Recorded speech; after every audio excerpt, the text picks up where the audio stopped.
Good morning, Doctor. How are you doing today? Hey, good morning. Not too bad. How are you doing? Absolutely fantastic, because I truly believe that every day is National Dinosaur Day. I mean, I think my entire life I've always impersonated dinosaurs. I mean, we just do it all the time. Even kids do it today. That's what I want to hear. What is it about this beast? Because when you really sit down and start, digging into what they were capable of doing, not so friendly. Well, dinosaurs are incredibly diverse. So, there are big ones, small ones, ferocious predators, peaceful plant-eating animals. I think the diversity is part of the appeal, right? And I think what draws kids in particular to dinosaurs is that in many ways, I think they're essentially like, real life dragons. It's like, dragons from mythology, except that they were real. Yeah. That's the first time I've ever heard that. And the very second you said that, I was like, yeah, that's exactly what it is. Because before, it's always been a fantasy. Yeah, I think, dinosaurs are somewhere in this strange place where they're part real. When we see their skeletons, I mean, these are all real, stone hard facts. But then there's also room for some imagination, right? Because when you go to a museum, of course, you look at the skeleton, but then you try to imagine what this creature would have looked like in the flesh. And so I think this mix of real facts and imagination is also part of their appeal. So, no, you study the actual skeletons and things like that. Have the vertebrae changed even with the way that we walk and do our thing these days? Because, I mean, it's like I love studying those skeletons. Yeah, skeletons are amazing. I mean, I was in a museum, Oxford University Museum of Natural History a few days ago, and they have this amazing display of different skeletons. And skeletons are amazing. They're aesthetically pleasing as well, right? There's something, for me at least, that's really irresistible about skeletons. They're beautiful, structures of nature. And of course, I've also studied our own skeleton, because you were asking about our vertebrae. I have some experience teaching human anatomy to, future, nurses and medical doctors and surgeons and so on. And one of the things I was always telling my students about is that there's literally nothing in the human body that really makes sense unless you understand the deep time kind of evolutionary perspective, right? And that includes things like our back pain, for example. Why do we have back pain? Why is that something that afflicts so many people?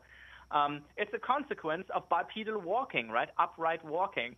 And so then you look at our own evolutionary history, and you can actually track these changes in our vertebral column, and you see all sorts of things happening with our skeletons. And you can trace our anatomy back even further in time, right? Many of the soft tissue anatomical structures I'm using right now to talk to you, you can find precursors of these structures in ancient fish that lived 400 million years ago. So it's kind of really mind-blowing, but it's also pretty amazing that, all living creatures are, at the end of the day, connected through this big web of anatomy and change through time, right? And so it's really fascinating. See, you're speaking my street, because I totally believe in continuation. We're broadcasting this show live from Andrew Jackson State Park. I'm sitting here next to a beautiful lake outside, and all weekend and into this brand new week, I've been studying animal behavior and looking at the continuation from the goslings that are running around to the red-tailed hawks that are really looking down on things right now. I mean, and that's what fascinates me about you, is that you take the continuation millions of years back, and that to me is empowerment. Yeah, it's really hard to wrap your head around these numbers, right? And even paleontologists can't really do it, because we'll say, oh, this fossil is 100 million years old, but there's no way we can really comprehend what that means, right? It's a little bit like when you're talking about the size of if you're talking about the universe, right? I mean, I think we know we're very small, but we don't really understand just how small we are and how big the universe is. Yeah. And so astronomy shows us how small we are in space, and paleontology shows us how small we are in time, right? And for me, it's a pretty incredible experience, because I think as a paleontologist, I get to be a real-life time traveler, right? And if you're a time traveler, you can do what you were just describing. You can look at change over millions of years, right? You can look at, the ancestors of whales and see how their bodies change through time until you get to something that you would recognize as a modern whale, right? You can look at all these big stories, and it's incredible, right? I mean, the history of life on Earth really is the most spectacular, greatest story out there. It really is the greatest show on Earth. Oh my God, I'm so glad you said that, because we've got all those rovers up there on Mars. They're looking for something, and they're looking and they're looking. We're spending millions of dollars for that search, and yet there's so much here still being discovered. Yeah, I mean, the thing is, you can make a statistical argument, which I think is a valid one, that it is quite likely that there is life elsewhere in the universe, right? I mean, it's just a numbers game at the end of the day. Even if life is a rare event, it's quite likely that there's life elsewhere. But chances are that we'll never actually get to study life elsewhere because of the huge distances involved, right? Yeah. This might just be way beyond our reach. And so for all intents and purposes, this really is the only place we know definitely has life. And we should really do a lot more to protect this incredible blue planet, right? I think sometimes people talk about, we'll just move to another planet, right? We'll have a planet B. I think it's a terrible idea, right? I mean, first of all, I don't know about you, but I really wouldn't like to have a house on Mars, right? I mean, there are just a few inconveniencing things, like, you can't breathe. and so I think we have to work a little harder.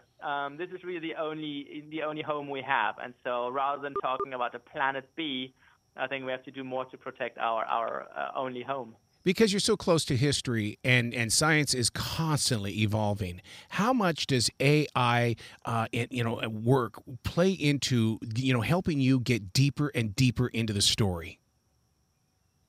Well, I think it plays a bigger role in some other branches of the sciences, but it's certainly true that other technological advances have really, really helped us move paleontology along. I think, we're now using digital anatomy tools. We're building dinosaur skeletons in a computer. We just 3D printed a 50-foot-long giant dinosaur for an exhibit a few days ago. We're using advanced CT scanning technology to peer inside the brains of dinosaurs. We use sophisticated tools to figure out the color of some dinosaurs and dinosaur eggs. We, have sophisticated programs that we use to make dinosaurs walk, essentially, to understand how these animals moved around. So it's pretty cool. But what's also interesting is that the actual process of finding fossils hasn't changed much. So when I'm out digging for fossils, it's not very different from what paleontologists would have been doing a century ago. You go out and you spend a lot of time walking around some, godforsaken desert, and it's a nice contrast, right? I use cutting-edge technology, but I also get to go to these amazing far-flung corners of the world, and really get, those are places where you really get your hands dirty, and digging up bones, and that's a pretty cool process too. We do use some interesting tools like satellite imagery sometimes to look at the bigger picture, but we can't quite use it to find skeletons for the most part. It's still a little too hard to pick them up. Speaking of those skeletons, how is it, and this fascinates me in the way that there's only certain regions where you have located skeletons, Montana, La Brea Pits, Africa, but what is it that, why have they never, seen anything down here in, let's say, North and South Carolina? I've never heard of stories of dinosaurs being found down here. What's up? Well, there are a couple of factors. One important factor is you really want rocks of the right age to be exposed at the surface, right? another important factor is, we like to go to deserts because when you go to a desert, you can just see the rocks, right? And there's nothing to obscure the rock. You don't have to deal with these pesky plants, right? Like when you go to places with lots of vegetation, it's a little harder. But having said that, there are some dinosaur discoveries, even from North Carolina. So, we now know that dinosaurs were a global success story. Wow.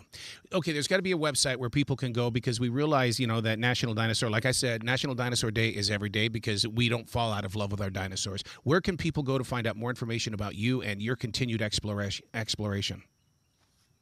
Well, a couple of things. If you want to find out more specifically about my work and my research, you can, for example, follow me on Twitter. It's Nizar Ibrahim, PhD.